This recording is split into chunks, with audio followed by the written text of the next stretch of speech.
রসুলপুর মহল্লাতে তানিয়া নামের এক ধার্মিক মেয়ে বাস করত। তানিয়া ছোটবেলা থেকেই পর্দা করে চলাফেরা করত।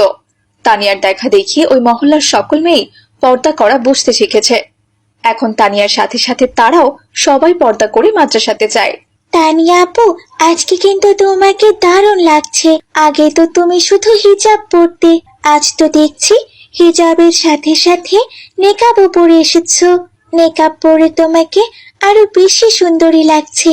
হ্যাঁ ফাতেমা, কাল আমার বাবা আমার জন্য অনেকগুলো নেকাব নিয়ে এসেছেন।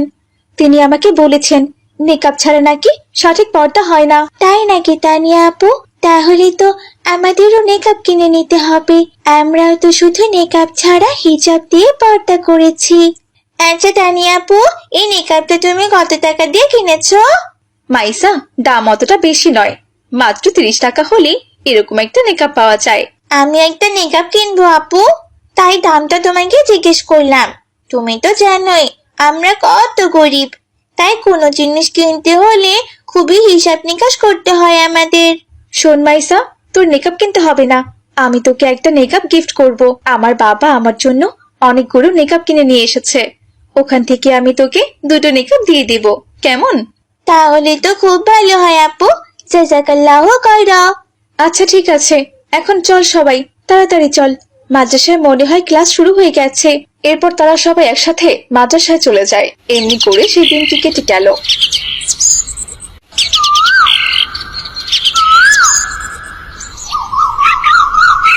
ওদিকে ওই মহল্লায় কামাল শেখ নামের এক মস্ত বড় ধনী ব্যবসায়ী বাস করত।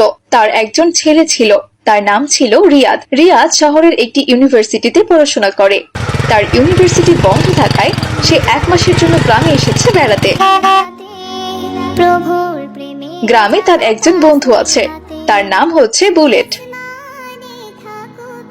হ্যালো বন্ধু বুলেট, কোথায় তুই বন্ধু? একটু বটগাছ চলে আয় তো, তোর সাথে আলাপ আছে। আরে রিয়াদ, তুই কবে ঢাকা থেকে এলি বন্ধু? আরে বেটা, এত কথা ফোনে বলা যাবে না, তোকে আসতে বললাম না, আয়। আচ্ছা ঠিক আছে বন্ধু, তুই বটতলায় আয়, আমিও যাচ্ছি। কিছুক্ষণ পর বুলেটও সে বটতলায় চলে এলো, আর রিয়াদও সেখানে মোটরসাইকেল নিয়ে চলে আসলো। অনেকদিন পর দুই বন্ধুর দেখা হয়ে গেল। আরে মামা, এ কি মাথা নষ্ট অবস্থা! তোর চেহারা তো দেখছি পুরোই পাল্টে ফেলেছিস। তোকে দেখতে তো পুরো নায়কদের মতো লাগছে রে মামা। আরে কি যে বলিস না, লজ্জা দিচ্ছিস কেন বন্ধু? শহরে থাকি, একটু মন জানা দিয়ে থাকলে কি হয়? শহরে থাকলে সবসময় নিজেকে একটু স্মার্ট করে রাখতে হয়। হা হা হা, মিথ্যা বলছিস কেন রে মামা? তোকে দেখে তো মনে হচ্ছে তুই প্রেমে পড়ে গেছিস। বল বন্ধু, মেয়েটা কে? আরে ধর, কি যে বলিস না তুই, শহরে থাকলে ওসব প্রেম প্রীতি তো কমন বিষয়। তবে বন্ধু, শহরের মেয়েদের কিন্তু বিয়ে করা যাবে না, ওরা বেশি সুবিধের হয় না। প্রেম করার জন্যই ঠিক আছে, কিন্তু বিয়ে মামা গ্রামেই করতে হবে। তা গ্রামে তোর দেখায় কি কোনো ভালো মেয়েটের সন্ধান আছে নাকি? আরে আছে বলে কি ভাই, একদম পরি আছে পরি। একটু পরেই দেখবি এদিক দিয়ে লাইন ধরে যাবে।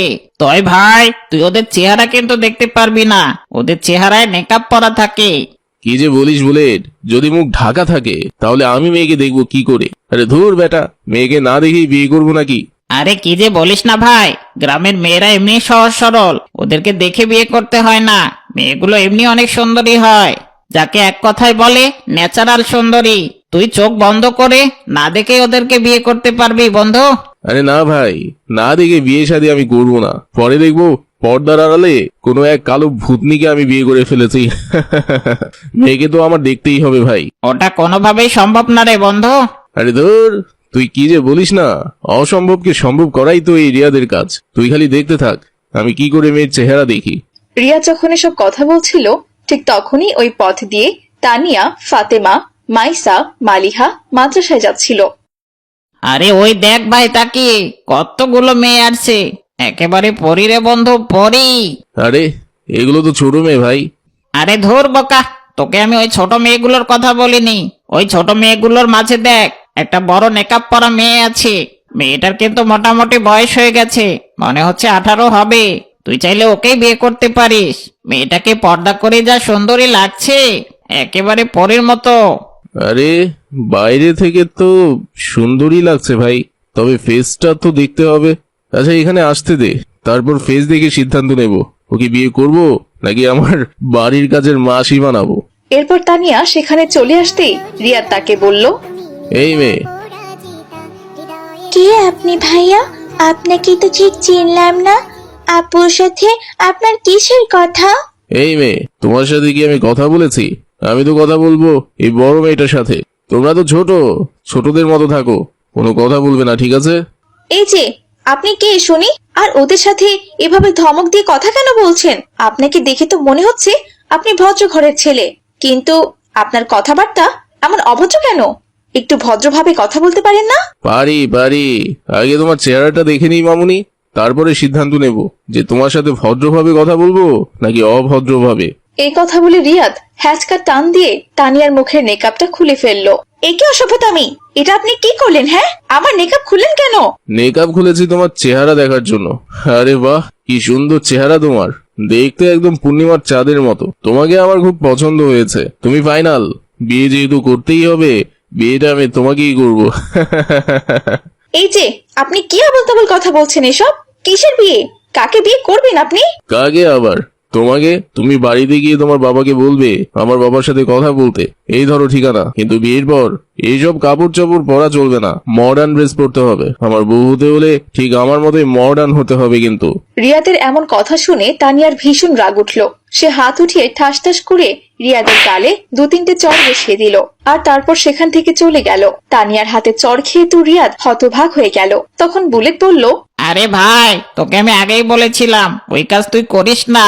দেখলি ভাই, এখন কি হয়ে গেল? শুধু শুধু তুই মেয়েটার হাতে মার খেলি। ওরা হচ্ছে গ্রামের সহজ সরল ধার্মিক মেয়ে, তোর শহরের ওসব মেম সাহেবদের মতো ওরা নয়। গ্রামের ওসব মেয়েরা মুখ বুজে সব অত্যাচার সহ্য করবে, কিন্তু নিজের সম্মানহানি কোনোভাবেই সহ্য করবে না রে ভাই। কিন্তু রিয়াদ বুলেটের সাথে আর কোনো কথাই বলল না। সে মন খারাপ করে মোটরসাইকেল নিয়ে সেখান থেকে চলে গেল। কিরে ভাই রিয়াদ, কোথায় যাচ্ছিস ভাই? দাঁড়া ভাই দাঁড়া, হঠাৎ তোর কি হলো ভাই? আমার কথা তো শুনে যা। আরে ধুর, কিছু না বলেই তো চলে গেল। আমি আর শুধু শুধু এখানে দাঁড়িয়ে থেকে কি করব? আমিও যাই। এই কথা বলে বুলেটও সেখান থেকে চলে গেল। এদিকে তানিয়া বিকেল বেলা মাদ্রাসা থেকে ফিরে তার বাবা মিজান সাহেবকে সমস্ত কথা খুলে বলল। মিজান সাহেব তিনি একজন মসজিদের ইমাম ছিলেন। মেয়ের এমন কথা শুনে মিজান সাহেব খুবই দুঃখ পেল। কি বলছিস মা? মহল্লার ছেলেদের তো দেখছি খুব বড় অধপতন হয়ে গেছে। আচ্ছা ঠিক আছে মা, আমি ওই ছেলেকে খুঁজে বের করে ওর বাবাকে বলে ওকে শাসন করিয়ে নিব। এখন তুই ঘরে যা মা। এভাবে আরো কদিন কেটে গেল। একদিন কামাল শেখ তার ছেলে রিয়াদের বিয়ের জন্য মিজান সাহেবের কাছে ঘটক পাঠালো। সবকিছু ঘটকের মুখে শুনে মিজান সাহেব তার মেয়ে তানিয়াকে বিয়ে দিতে রাজি হলো। যথারীতি সময়ে তাদের বিয়ে হয়ে গেল। তোমার প্রেমের নতুন ছবি আঁকি, দেখবো তোমায় দু চোখ ভরে স্বপ্ন। আসসালামু আলাইকুম। আপনি এসেছেন? আসেন আসেন, বসেন এখানে। আচ্ছা ঠিক আছে, তুমি ব্যস্ত হয়েও না, আমি বসছি। আচ্ছা তানিয়া, তুমি আমাকে না দেখে বিয়েতে রাজি হলে কেন? আমি ছোটবেলা থেকেই ইসলাম ধর্ম কঠোরভাবে মেনে চলার চেষ্টা করি। আমার বাবা একজন মসজিদের ইমাম। আমার এই চেহারা আমি কোনোদিন কাউকে দেখাইনি। শুধু কয়েকদিন আগে এক বখাটে ছেলে জোর করে আমার নিকাবটা খুলে দিয়েছিল। আমি সবসময় চেয়েছি আমার এই পবিত্র চেহারা প্রথম আমি আমার স্বামীকেই দেখাবো। তারপর ছেলেটার উপর আমার খুব রাগ হয়েছিল। জানেন, আমি রাগে তাকে কয়েকটা চড় বসিয়ে দিয়েছিলাম। আমি সবসময় চাইতাম আমাকে কেউ না দেখিয়ে বিয়ে করুক। তানিয়া, বিশ্বাস করো, সেদিন তোমার চর খেয়েই আমার হুঁশ ফিরে এসেছিল। আসলে সেদিন আমি যে খুব বড় অন্যায় করেছিলাম তোমার সাথে, তার প্রায়শ্চিত করার জন্যই আমি তোমাকে বিয়ে করেছি। সেদিনের ওই ছেলেটা আর কেউ না, ওটা আমি। এ কি, আপনি আপনি কি আমাকে বিয়ে করে আমার উপর প্রতিশোধ নিতে চাচ্ছেন? না তানিয়া, প্রতিশোধ নিতে চাচ্ছি না। প্রতিশোধ নিতে চাইলে কি আর বিয়ের মতো এত গুরুত্বপূর্ণ একটা কাজ করতাম? কখনোই না। আমি আসলে সেদিন তোমার নেকাব খোলার পরেই বুঝতে পেরেছিলাম যে মেয়েদের জন্য পর্দাটা কতটা জরুরি।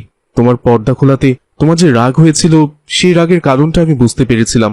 আর তুমি আমার সাথে যেটা করেছিলে সেটা আমার পাওনা ছিল। কিন্তু প্রথম দিকে আমি তোমার উপর প্রতিশোধ নেওয়ারই চিন্তা করেছিলাম, কিন্তু দিনে দিনে আমার মধ্যে সেই উপলব্ধি বোধটা চলে এসেছে। কাজটা আসলে আমি ঠিক করিনি, তাই নিজেকে এখন বদলে ফেলেছি।